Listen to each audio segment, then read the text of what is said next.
വയനാട്ടിലെ ദുരന്തത്തിന് ശേഷമുള്ള പുനർനിർമ്മാണവുമായി ബന്ധപ്പെട്ട പ്രവർത്തനങ്ങളിൽ പരമാവധി വേഗത്തിൽ ചില പ്രധാനപ്പെട്ട കടമ്പകൾ കടക്കാൻ ഔപചാരികമായിട്ടുണ്ട് എന്നുള്ളതൊഴിച്ചാൽ പരമാവധി വേഗത്തിൽ അത് നിർവഹിക്കാൻ വേണ്ടിയിട്ടുള്ള പരിശ്രമം തന്നെയാണ് ഗവൺമെൻറ് നടത്തുന്നത് എന്നാണ് പൊതുവായി സർക്കാരിന് തോന്നുന്ന ഒരു കാര്യം.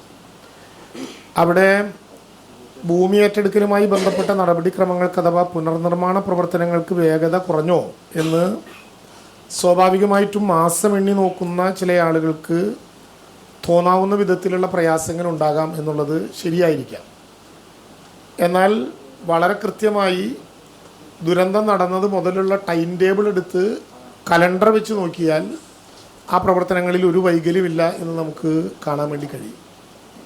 അതിൽ ജൂലൈ 30 കഴിഞ്ഞാൽ 17 ക്യാമ്പുകളിലായി താമസിക്കപ്പെട്ട ആളുകളെ ഏറ്റവും വേഗത്തിൽ ആഗസ്റ്റ് 23-ാം തീയതി വൈകുന്നേരമാകുമ്പോഴേക്ക് എല്ലായിടത്തു നിന്നും വാടക വീടുകളിലേക്കോ ബന്ധു വീടുകളിലേക്കോ അല്ലെങ്കിൽ സർക്കാർ സ്ഥാപനങ്ങളിലേക്കോ മാറ്റുന്നതുൾപ്പെടെയുള്ള പ്രാഥമികമായ കാര്യങ്ങൾ നമ്മളെല്ലാവരും ചർച്ച ചെയ്തതാണ്.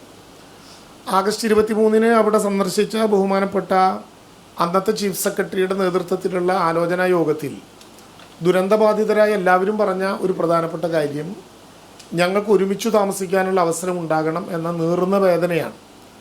ദൈവം പലതായി ഞങ്ങളെ പിരിച്ചു, ഇനിയും ഞങ്ങൾക്ക് പുനരധിവാസ കേന്ദ്രങ്ങളിലെങ്കിലും ഒറ്റപ്പെടാനാകില്ല എന്നുള്ളത് കൊണ്ട് ഞങ്ങൾക്ക് ഒരുമിച്ച് താമസിക്കണം എന്ന ഒരു പൊതു പ്രശ്നമാണ് അവിടെ ഉന്നയിക്കപ്പെട്ടത്.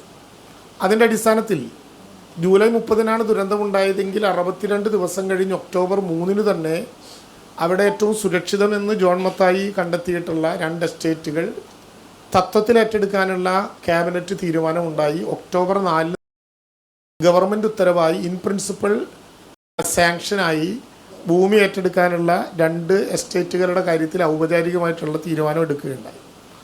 ഒക്ടോബർ 4-ന് പുറത്തിറങ്ങിയിട്ടുള്ള ജിയോ പ്രകാരം ഭൂമി ഏറ്റെടുക്കൽ നടപടികൾക്ക് മറ്റ് തടസ്സം ഉണ്ടായില്ലെങ്കിൽ ഇപ്പോഴേതാണ്ട് വീടുകൾ വരെ പൂർത്തിയാകുമായിരുന്നു ഓർമ്മപ്പെടുത്തുന്നു. എന്തുവാകട്ടെ, അതുമായി ബന്ധപ്പെട്ട വ്യവഹാരങ്ങളിൽ കോടതി അവസാനം തീരുമാനം പറഞ്ഞത് 2.5 മാസത്തിന് ശേഷം ഡിസംബർ 27-നാണ്. ഡിസംബർ 27-ന് തീരുമാനമുണ്ടായി 4 ദിവസം കൊണ്ട് ജനുവരി 1-ാം തീയതി ഗവൺമെൻറ് അതുമായി ബന്ധപ്പെട്ട ഏജൻസികൾ ഉൾപ്പെടെ അവിടെ പണിയാൻ ഉദ്ദേശിക്കുന്ന ഭൂമിയുടെ രൂപരേഖ അടക്കമുള്ള സകല പരിപാടികളും പൂർത്തീകരിക്കാനായി.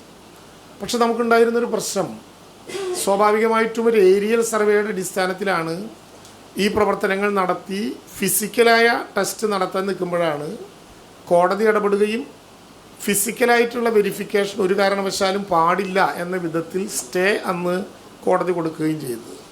അപ്പോൾ അതുകൊണ്ട് തന്നെ ഡിസംബർ 27-ാം തീയതി ദുരന്ത നിവാരണ നിയമപ്രകാരം ഭൂമി ഏറ്റെടുക്കാൻ അവസരം കിട്ടിയ സാഹചര്യത്തിൽ അതിവേഗം ആ പ്രവർത്തനങ്ങൾക്ക് നേതൃത്വം നൽകി. ഭൂമിയിൽ നടത്തേണ്ട topographic, geological survey, hydrological survey, ഈ 3 സർവേകളും ഫീൽഡ് വിസിറ്റും പൂർണ്ണമായി പൂർത്തീകരിച്ചു. അതുമാത്രമല്ല, ഈ 2 മാസക്കാലത്തിനിടയിൽ ആ 2 എസ്റ്റേറ്റുകളുടെയും സോയിൽ ടെസ്റ്റും പൂർത്തീകരിച്ചു കഴിഞ്ഞു.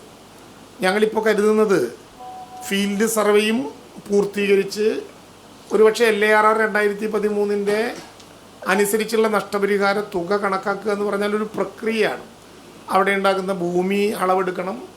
ഭൂമി അളവെടുക്കുമ്പോൾ തന്നെ നേരത്തെ അവിടെ താമസിക്കുന്നവരും നേരത്തെ ഈ എസ്റ്റേറ്റുകളിൽ ഏതെങ്കിലും വിധത്തിൽ ബാധ്യതയുള്ളതുമായിട്ടുള്ള സ്ഥലങ്ങൾ ഒഴിവാക്കി ബാധ്യതാരഹിതമായിട്ടുള്ള ഭൂമി പ്രത്യേകമായി സർവേ ചെയ്യണം. ബാധ്യതയുള്ളൊരു ഭൂമിയും ഏറ്റെടുക്കുന്നില്ല, അവിടെ താമസിക്കുന്നവരെ ബുദ്ധിമുട്ടിക്കുന്നില്ല, അവിടുത്തെ ഏതെങ്കിലും വിധത്തിലുള്ള അവർ ഈട് കൊടുത്ത സ്ഥലങ്ങളുമായി ബന്ധപ്പെട്ട ഒരു പ്രശ്നവും ഉണ്ടാക്കുന്നില്ല. ബാധ്യതാരഹിത സ്ഥലങ്ങൾ കണ്ടെത്തണം, ആ സ്ഥലങ്ങളുടെ വാല്യുവേഷൻ നിശ്ചയിക്കണം, അവിടെയുള്ള ഇലകളുടെയും ചെടികളുടെയും കെട്ടിടങ്ങളുടെയും വാല്യുവേഷൻ എടുക്കണം. ഇതെല്ലാം പൂർത്തീകരിച്ചു.